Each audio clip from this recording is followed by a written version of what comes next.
financial problems, elder law, tax problems, business matters, divorce, personal injury, bankruptcy, your life, your reality. Life is complicated. There is the law and there is reality. Welcome to Law and Reality, sponsored by Thav Gross. Now here's your host, Ken Gross. All right, welcome to this segment of Law and Reality. On this segment, Brian Small, David Einstandig, my co-hosts, and I, we're going to talk about covenants not to compete. And the reason why I want to use this segment to talk about this topic is it's out there all the time, and this is where I hear it all the time, and the public has a misconception. Covenants not to compete show up a lot of times in employment contracts, and we'll talk more specifically about what they are. And it's a restraint on being able to go and work for a competitor after you leave. And a lot of times people will come to me and say, they'll call me up or I'll see them at, just social and say, well, covenants not to compete aren't enforceable. You can't stop someone from the right to earn a living, can you? And the answer is, yeah, they are enforceable oftentimes. Maybe they're not enforceable, but they are.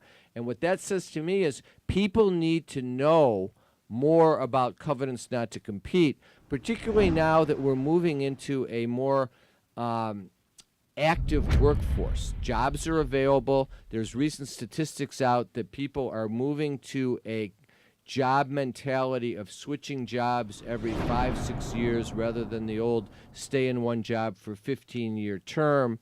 So these issues are going to come out more and more frequently from the standpoint of what does this covenant not to compete that I sign mean, and how do I deal with it? And it also comes up in other situations as well. The other flip side is you're looking at it from the employee perspective or the person subject to the covenant, but as equally important is there's misconceptions of the employer or of the person or party that wants to enforce the covenant, and if they don't follow certain rules and guidelines, they will, in essence, blow their ability to enforce it. Absolutely. So let's break it down a little bit. First of all, there's a couple different types of an agreement. There's a non-compete agreement, and there's what we call a non-solicitation agreement. All right. Real quickly, David, what's a non-solicitation agreement as opposed to a non-compete?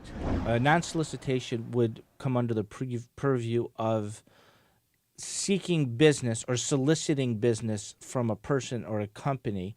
That's, in essence, you're trying to go out there and garner business. You're going to go after someone. It's the person subject to the covenant initiating the contact. Yeah, let me put it in a context, so a fact pattern instead of I think it makes it easier to understand. Suppose your employment agreement says after you leave, you will not solicit any of the existing customers of your employer. That means you can't go and leave the company and go steal the customers that you were doing business with while you were employed there. It's not that you can't, it doesn't mean that you can't go into the same business and compete. The non-solicitation says you can't steal the customer. And usually it says you can't steal the customer, you can't steal the prospective customer if there were contacts made. And then it goes to one additional issue that you and I, David, deal with all the time is we take it usually one step further and say, not only can you not solicit, which would infer contacting the customer and say, hey, I'm over here, I've switched jobs, come with me. You can't even let them, if they find you without a solicitation, you can't accept them as a customer. That's getting into the non-compete realm. Yeah, or it could be non-solicitation, non-acceptance, but it's still focused on a former customer. Now, flip side is a non-compete, and a non-compete isn't customer-based. It says for a period of X years in this particular geographic region, you cannot engage in the same business as you were engaging in while you were employed by your former employer. Which includes not only the customers, potential customers, but everybody else out there in the space. It's a bigger net. It takes you out of the marketplace, and effectively.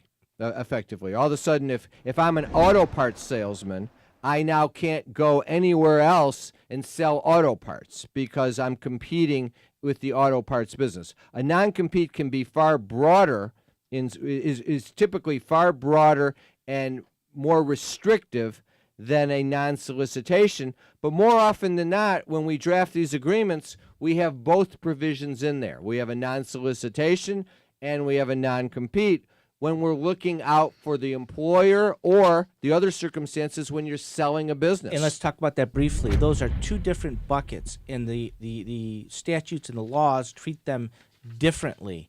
There's a tendency that when you're selling your business and somebody is buying your entire business, that covenants will be looked at more on the side of, they should be enforced because somebody has bought that entire business, opposed to an individual who is an employee. Yeah, let's put it in context. Let's say I pay you $1 million for your printing business, including your goodwill and all your that other goodwill. stuff. And if I pay you $1 million for the business and I don't have a covenant not to compete that says you're not going to compete against me, then the day after we close, you then go and contact all of the customers that generate the business and say, hey, I've opened up a new shop 3 blocks down the road from the old shop. I sold the old shop to Gross. He's a jerk. Don't buy from him. Stay with me. All the customers would probably go with you if they liked you to begin with, and I'd get nothing for my $1 million. So if I don't have the covenant not to compete, I'm buying nothing at that point. I'm buying myself a boatload of trouble. So in a sale of a business, it's certainly necessary, and the equities favor the seller in enforcing the covenant not to compete. Whereas in an employment context, there it's a little bit more muddy because favor the buyer. Favor the buyer. Correct. Yeah. Thank you. In Correct. Favor the buyer. Employment Absolutely. context. In the employment context, I'm working for you. I've given you all of my effort and hard work working in your printing business. I was your best salesman all these years. You paid me poorly. You treated me lousy. You weren't a nice guy, but I stayed there and I worked for you for 10 years. I finally quit and got a better job working for your competitor, making more money, finally being treated correctly. But I signed this lousy covenant not to compete, and now I'm trying to steal all of your business, and you're threatening to sue me. And that boils down to the LBR, which we'll talk about on the other side of the break. The old LBR. I don't know what that is, but we got another 15 seconds. So while we're thinking about the LBR, I'm not going to tell you. Loan, business, relative factor, who knows? No. We're going to take a break. When we come back, Brian's going to tell us what the LBR is. We'll be back. If you're retired and in a financial crisis, there is a way out. It pains me when I see a retired couple exhaust their savings by paying credit card bills and for a home hopelessly underwater. Thav Gross specializes in helping retired people in financial crisis. You just can't keep paying until you're broke. You need to address the problem now. 888-235-HELP. That's 888-235-HELP. We're Thav Gross. Our firm will solve your problem. Tax problems are major problems. Don't let the IRS levy your wages and seize your assets. There is a solution. We're Thav Gross. Our firm will solve your problem. If you're behind on your taxes and owe money to the IRS, call Thav Gross. We've been solving tax problems for 32 years. We stop wage levies, resolve unfiled returns, and obtain the best possible settlements. Call Thav Gross today, 888-235-HELP. A lifetime of hard work. If you don't have the right plan in place, you can lose your home, your savings, and more. And you didn't come this far to lose everything. Samasco Law wants you to know that laws are changing. Today, the average cost of nursing home care is $85,000 a year. With proper planning, we can help protect your life savings and get you the Medicaid and nursing home benefits you deserve. How much can you afford to lose? Call Samasco Law today. Is the debt piling up? Struggling to get by? It's all about preserving future income. Bankruptcy is one option. When it's right, it's the least costly, most effective way to save your home, eliminate a second mortgage, and wipe out credit card debt. But you need to address the problem now. We help people with bankruptcy. Call the experts. Worth Ave Gross. Our firm will solve your problem. 888-235-HELP. That's 888-235-HELP. I welcome back. We're talking about covenants not to compete and restrictive covenants. Let me give you a little bit of framework. Our basic premise of a free economy is against restraint of trades, and by definition, a restrictive covenant not to compete, non-solicitation, is a restraint of trade. However, there is a necessity to have it in order to protect what is known as an LBR, a legitimate business reason. Which is the heart of Should the it be an enforceability. LBI, excuse me, a What does legitimate LBJ business stand for? interest? What does LBJ stand for? Lyndon Baines Johnson. Okay, good. I'm glad to see that you're That'd be still with it. LBG, LBJ. All right, so my it's a little bit, but let's let- not get into semantics. Your point is, whether a covenant is enforceable basically comes down to, is it seeking to enforce a legitimate business interest? That's or the first reason? question, and the second question is, even if you establish that it is a legitimate business reason, number two, is it reasonable under the circumstances? Those are the two questions. And on reasonable, a lot of times you're looking at what's the scope, how long is the covenant, and how broad is the covenant? Is it you can't engage in the auto parts selling business within a 5-mile radius of the location, or you're taken out of the market in the state of Michigan or in all of the United States? Is it 1 year? Is it 2 years? Is it 10 years? And it's all fact specific, as Brian's seen in many of the cases he's dealt with, and it could be North America could be a reasonable, Well, or North that's an Farmington interesting could question be reasonable. because non-compete now has such a broader issue because of the internet. I mean, sales, stores don't exist anymore. Sure. Internet is where that we sell. So if And you could be a national sales manager, or you could be the guy who's selling local business just in Oakland County, Michigan. It depends on the circumstance. you know where the real intriguing issue with all this non-compete stuff is, and non-solicitation, is bankruptcy. What happens when the company files bankruptcy? If it's a Chapter 11, if it's a Chapter 7, what about the debtor? What about the individual employee that files a I bankruptcy? think that's the more interesting one. I want to come back to it. Here's the one that we've looked at that's a real tough call. If the individual, the employee who is going out and violating the covenant not to compete, files bankruptcy and lists as a creditor his former employer because he's violated the covenant, here's the big question. When you enforce a covenant, you don't always just enforce it by suing for money damages. You typically go into court and you ask for what's called equitable relief, and you ask for injunctive relief, and you ask the court to order the person to stop violating the covenant. So it's an unusual remedy. Not only typically, but I'd say 99.99% of the time, that's what the case is going to fall or prevail upon, is whether or not you can get a preliminary injunction within the first 3 months of filing the complaint. If you get the injunction, then the guy can't work and he's dead in the water. So look at what happens. Okay, first of all, usually what's pushing somebody wait, into a let me bankruptcy just is cut that you they off. already violated So the covenant. let me put it in perspective, and then I'll go right back to you. So in the bankruptcy context, if I file bankruptcy, does that preclude the employer or the buyer going into the court and getting an injunction because is it discharged in bankruptcy? Okay, so the answer to that Because is it's not a money issue. is most of the time no.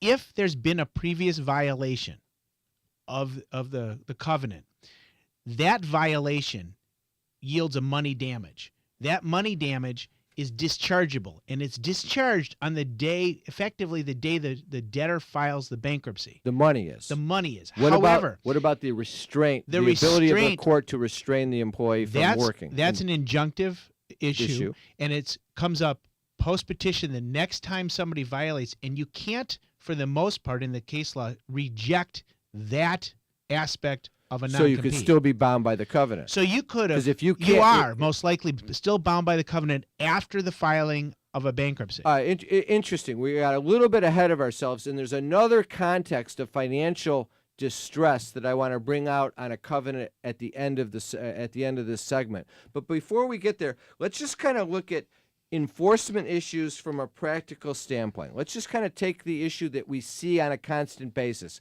A client calls us up. They say to us, listen, I'm thinking about switching jobs. I've got a good offer for a new position.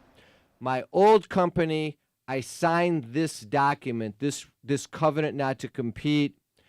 What do I do? The new employer is asking, do you have an existing covenant not to compete? Do I tell the new employer? Do I show him what my covenant not to compete is? Do I lie and not mention it? Do I just ignore it? Do I take the job and worry about it later? What do I do? What you do is you speak with your counsel, which is privileged, and you make sure that it's just you and What do your you counsel. counsel? You go to the priest? What are you talking about? Who's the counsel? Your counsel. Your priest has his privilege, but you're better off speaking with your attorney as well. But and you raise an interesting question right off do you the go bat. to your attorney, your personal injury attorney? You can. You may not get Go far. to an attorney that knows about covenants not to But compete. the bottom line is you raised a real interesting question. A lot of these contracts now, the employment contracts, have a provision that say you cannot disclose any terms of this contract, and they have a confidentiality clause there. But so the question is, can you give the contract to a prospective employer? But the smart ones say you can't disclose anything except the fact that you're bound by one. But let's get to your question. What you need to find out initially is, A, are you working for a competitor? And B, what did you bring to the table to your former employer or the one you're seeking to leave? What information and knowledge did you bring before you even met them? Because you're going to the legitimate business interest of enforcing the covenant? Well, that's what it all boils down to. But I want to back up. Should you tell your new employer about the covenant not to compete, or should you just say, hey, because if you tell the new employer, listen, I signed this covenant not to compete, the new employer may say, hey, I don't want to get myself sued. You'll be fired most likely immediately. Or you won't get the job. If you don't tell them, here's why. Because If you don't tell them and they find out, you'll be well, fired. here's how they're going to But find if out. you tell them, They're Yeah. gonna then get they don't sued. hire you. You know how they're going to get found out? They're going to be served with the summons and a complaint. But if they don't get served, then no harm. But let me just give you the other argument and tell me what to do. If I don't tell them, and the former employer doesn't sue, I get the job and all is good. If I tell them and they're so skittish about it, they say, I'm not going to hire you, then I don't have a chance at the new job. So should I tell them or not tell them? It's not an easy decision to make. It's not. Because if you tell them, suppose the guy says to you, if you have an existing covenant to compete, we're not going to hire you. Well, then maybe you got to keep your mouth shut. We'll take a break and think about it. Is the debt piling up? Struggling to get by? It's all about preserving future income. Bankruptcy is one option. When it's right, it's the least costly, most effective way to save your home, eliminate a second mortgage, and wipe out credit card debt. But you need to address the problem now. We help people with bankruptcy. Call the experts. We're Thav Gross. Our firm will solve your problem. 888-235-HELP. That's 888-235-HELP. If you're retired and in a financial crisis, there is a way out. It pains me when I see a retired couple exhaust their savings by paying credit card bills and for a home hopelessly underwater. Thav Gross specializes in helping retired people in financial crisis. You just can't keep paying until you're broke. You need to address the problem now. 888-235-HELP. That's 888-235-HELP. We're Thav Gross. Our firm will solve your problem. Carrying too much debt? Resolve your debt. Call Thav Gross. You don't need to be broke, and you don't need to hit rock bottom. If you have income and you're struggling with debt, dump it. Think about the next 10 or 20 years. If you do what the banks tell you, you'll have nothing to retire with. There is a solution. Don't waste your future. Call Thav Gross. We're experts at eliminating credit card debt. 888-235-HELP. That's 888-235-HELP. A lifetime of hard work. If you don't have the right plan in place, you can lose your home, your savings, and more. And you didn't come this far to lose everything. Samasco Law wants you to know that laws are changing. Today, the average cost of nursing home care is $85,000 a year. With proper planning, we can help protect your life savings and get you the Medicaid and nursing home benefits you deserve. How much can you afford to lose? Call Samasco Law today. Tax problems are major problems. Don't let the IRS levy your wages and seize your assets. There is a solution. Worth Ave Gross, our firm will solve your problem. If you're behind on your taxes and owe money to the IRS, call Thav Gross. We've been solving tax problems for 32 years. We stop wage levies, resolve unfiled returns, and obtain the best possible settlements. Call Thav Gross today, 888-235-HELP. Welcome back. Let me do announcements. We've got seminars coming up. We've got a seminar coming up, depending on when this show airs on the TV version. There's a seminar coming up March 25th, debt-free this year, in Bingham Farms, 7 to 8:30. And there's also one coming up Tuesday, April 28th, 7 to 8:30, the smartest way to minimize debt. You want to sign up for the financial seminars, go to thavgross.com or lawandreality.com and enter your information. We mail you tickets, or you can call 888-235-HELP. I want to remind people that we have free reports. You have Pat Samasco's Retiree's Guide to Social Security available at ssifreereport.com. If you're concerned about your mortgage underwater in the house facing foreclosure, we have my report called How to Save Your Home with Regulation X, The Hidden Secrets. That is available for free at regxhomesavers.com. You just enter in your information and you get the report at that point. You can also call our offices, 888-235-HELP, in order to obtain the reports. I want to thank our sponsors, Thav Gross, Samasco Law, upcoming sponsors, Cardiology Associates of Michigan, Farmington Hills Dental Office, Fadi Asaf. Back to covenants. All right, so you got a lot of sticky issues. And where we were at on the break was the issue of, do I tell the prospective employer or no? So if the prospective employer says to the employee, listen, if you have an existing covenant, we're not going to hire you. We don't care what it says. We have a complete policy on that. If I had that guy in my office and I'd say, listen, if that's the case, you don't have a shot at the job. Sometimes you just have to, take some risk and say, and not tell them. And then see what happens.